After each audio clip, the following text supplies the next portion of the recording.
사랑하는 성도 여러분, 그리고 진리의 말씀을 사모하는 모든 분들께 하나님의 평강이 함께 하시기를 기도합니다.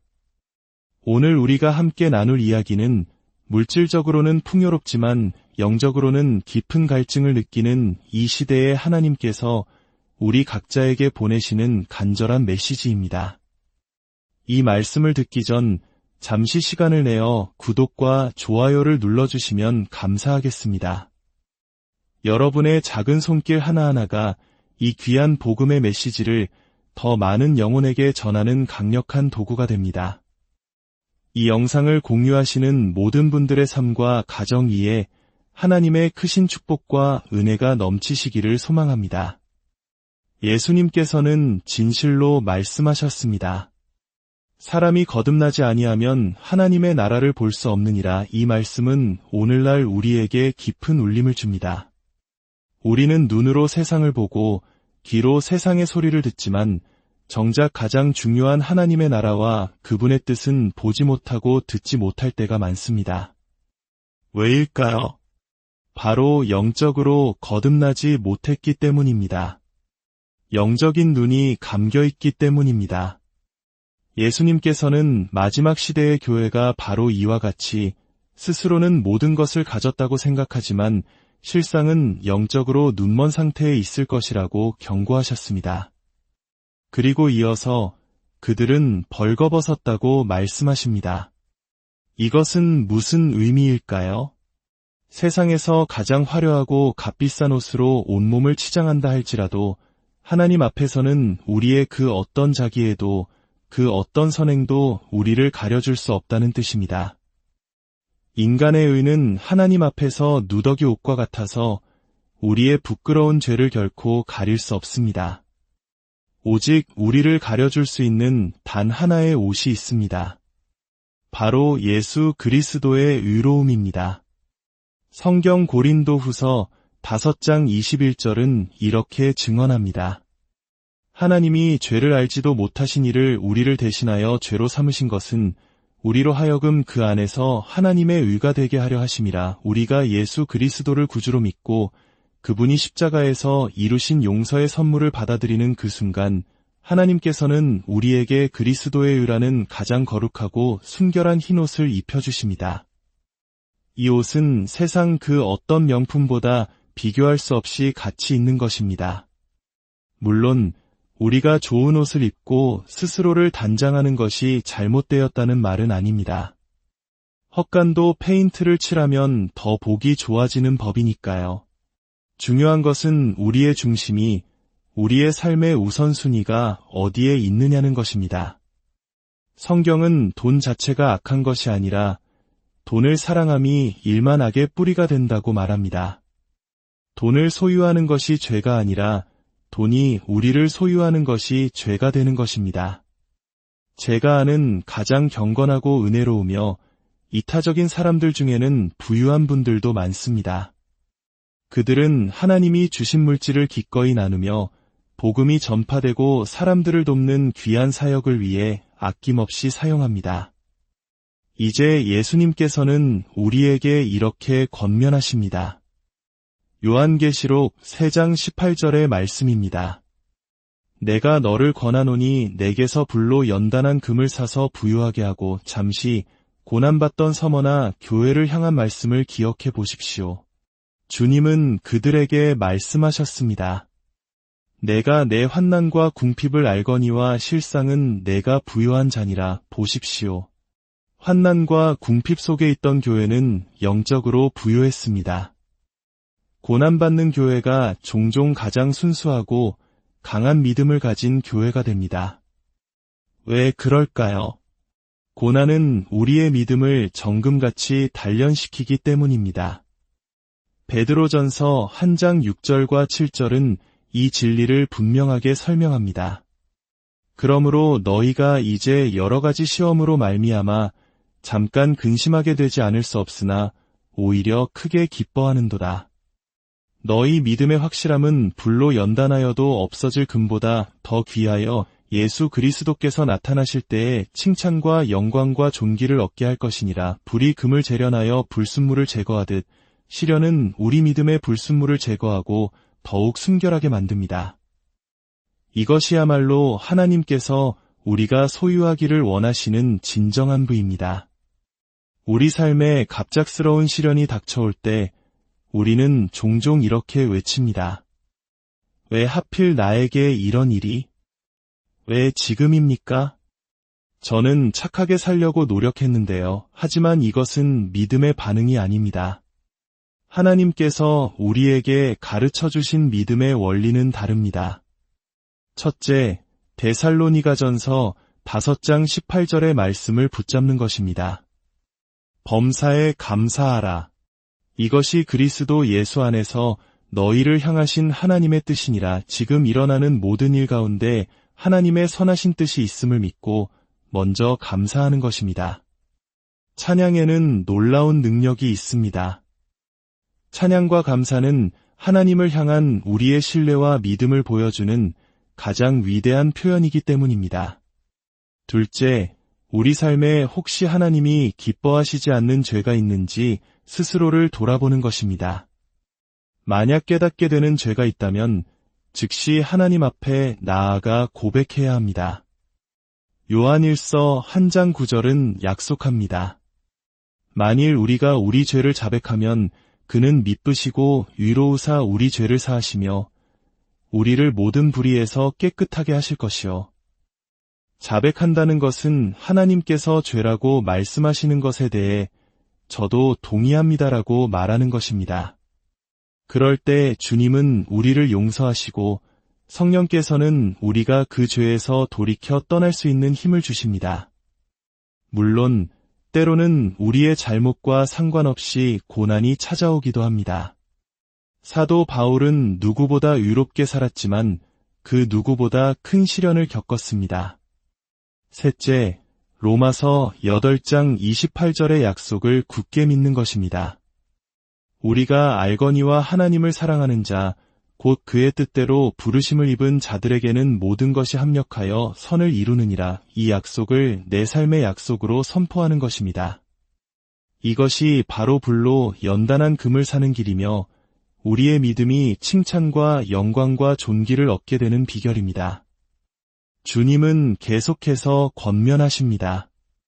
흰옷을 사서 입어 벌거벗은 수치를 보이지 않게 하고 이 흰옷은 앞서 말씀드린 것처럼 오직 예수 그리스도의 의로움입니다. 우리는 그 누구도 자신의 힘으로는 하나님 앞에 설 수 없습니다. 오직 그리스도의 의의 흰옷을 덧입을 때에만 우리는 거룩하신 하나님 앞에 담대히 나아갈 수 있는 것입니다. 이제 예수님께서는 그 시대의 교회 조직 전체를 향한 말씀에서 그 안에 있는 한 사람, 한 사람, 개인을 향해 시선을 돌리십니다. 이것은 매우 중요한 전환입니다. 교회라는 시스템이 너무나 멀리 떠나버렸기에 주님께서는 이제 개개인의 마음의 문을 직접 두드리시는 것입니다. 먼저 그 시스템 안에 있지만 여전히 믿음을 지키고 있는 성도들을 향해 말씀하십니다. 요한계시록 3장 19절입니다. 무릇 내가 사랑하는 자를 책망하여 징계하노니 그러므로 내가 열심을 내라. 회개하라. 히브리서 12장은 주께서 그 사랑하시는 자를 징계하시고 그가 받아들이시는 아들마다 채찍질하심이라고 말씀합니다. 만약 우리가 하나님의 자녀라면 우리가 잘못된 길로 갈 때 하나님께서는 반드시 우리를 징계하십니다. 그 징계는 우리를 미워해서가 아니라 우리를 너무나 사랑하시기 때문입니다.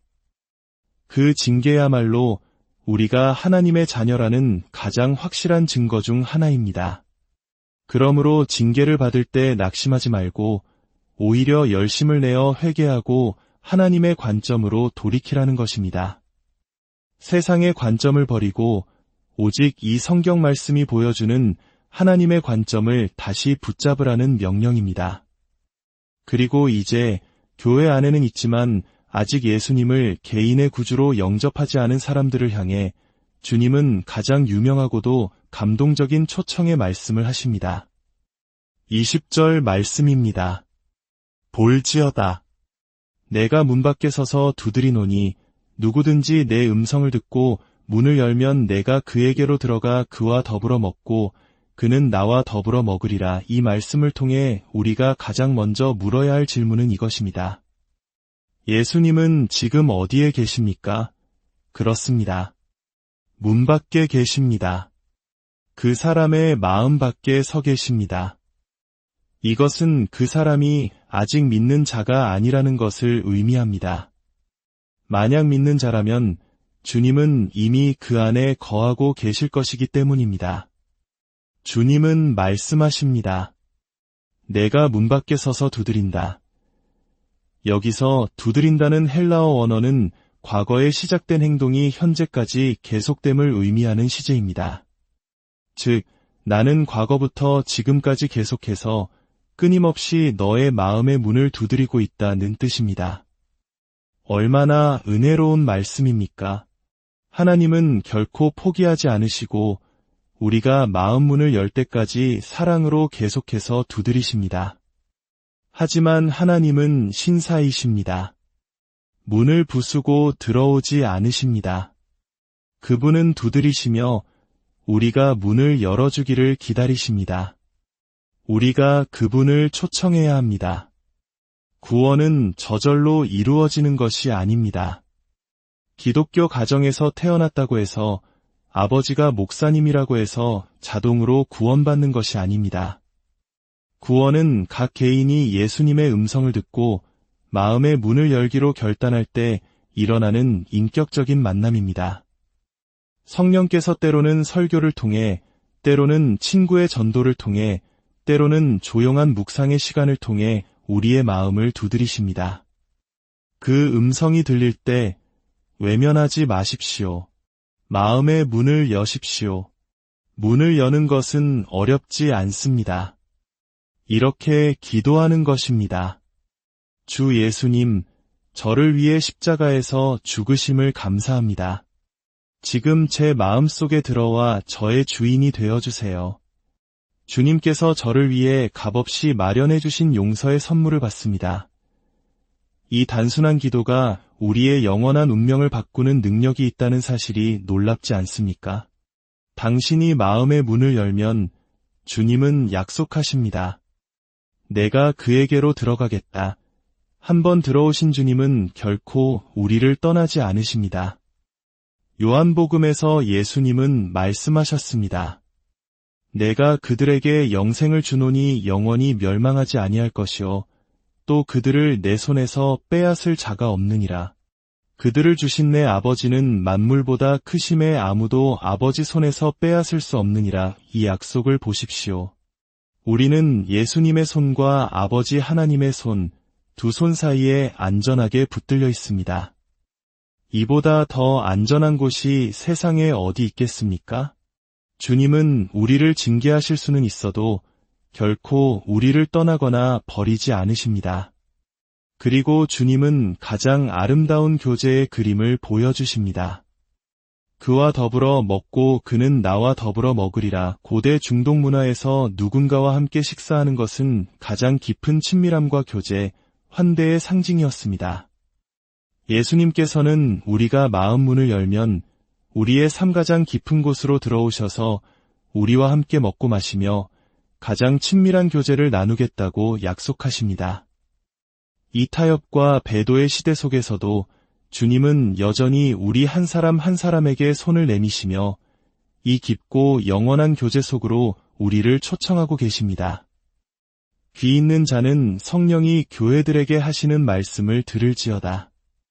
사랑하는 여러분, 오늘 이 말씀이 여러분의 마음을 두드리는 주님의 음성으로 들리시기를 축복합니다. 혹시 아직도 문 밖에 주님을 세워두고 계시지는 않습니까? 오늘, 지금 이 순간 마음의 문을 활짝 여십시오. 그리고 여러분의 삶으로 들어오시는 주님과 함께 영원한 생명의 교제를 시작하십시오. 이미 주님을 마음에 모신 분들이라면 주님과의 첫사랑을 회복하고 더욱 깊은 교제 속으로 나아가기를 결단하는 복된 시간이 되시기를 바랍니다. 주님, 오늘 이 말씀을 듣는 모든 심령 가운데 찾아가 주셔서 닫힌 마음의 문을 두드려 주시옵소서. 그 음성을 듣고 마음을 여는 모든 이들에게 구원의 감격과 주님과 함께 먹고 마시는 교제의 기쁨을 허락하여 주시옵소서. 이 모든 말씀 우리를 사랑하시는 예수 그리스도의 이름으로 기도드립니다.